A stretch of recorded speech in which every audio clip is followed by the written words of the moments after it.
Coalition yung pamimigay nila ng resupply mission sa ating mga mangisda ay parang na-challenge po yung ating pamahalaan noon na para magbigay sila ng magagandang programa sa ating pong mga mangisda na dito namin nakita na gumagawa na rin sila ng paraan na magbigay sila ng mga livelihood programs or projects sa ating pong mga mangisda.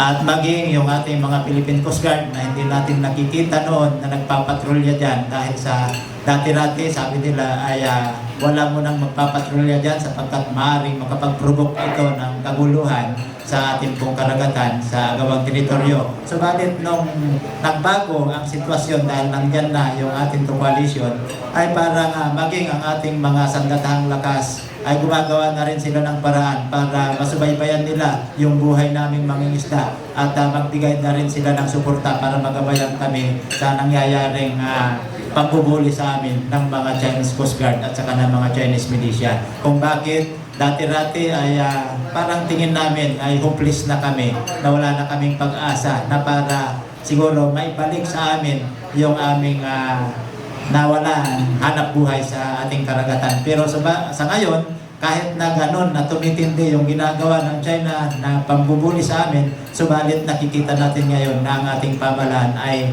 pinaglalaban yung ating karapatan sa ating soberanya at sa karapatan din ng ating mga mangisda. Kung bakit gano'n po yung nasabi ko. Salamat po. Maraming salamat, Tanards.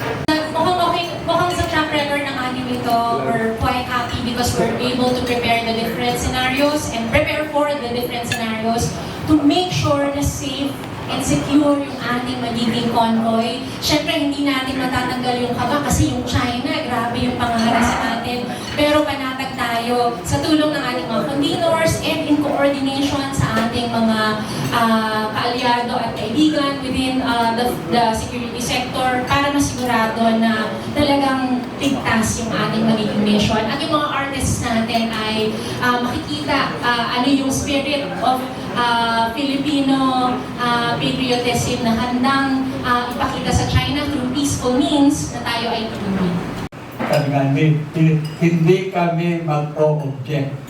Pangalawa, duty ng government to ensure safe ang citizens. Pero, responsibility muna ng organizers. Huwag kayong papasok sa alanganin, tapos tatawagin nyo kami. That's why, very assuring, especially the artists, number one ang safety. Because mahaba naman we do not need martyrs at this point simply because foolhardy tayo or just for the sake of showing our bravery. Ano nga, walang template dito walang manual na eksakto. But I think the track record naman, the first two, na we have maintain the safety at saka rumarami gusto sumama dahil sa tingin nila, hindi naman pala ganun kadelikado. Pero we cannot underestimate. I think as we count, may kaba pa rin. Hindi maiwasan may kaba. But artists like that, sabi na pag wala constant tension, ang performance at flat. Ibig sabihin may konting nervyos. Pero hopefully yung magandang nervyos to perform rather than sa safety. Abroad, ASEAN countries to join. Atin ito's third civilian-led mission to the West Philippine Sea. We will be conducting the first ever Peace and Solidarity Sea concert at the heart of West Philippines.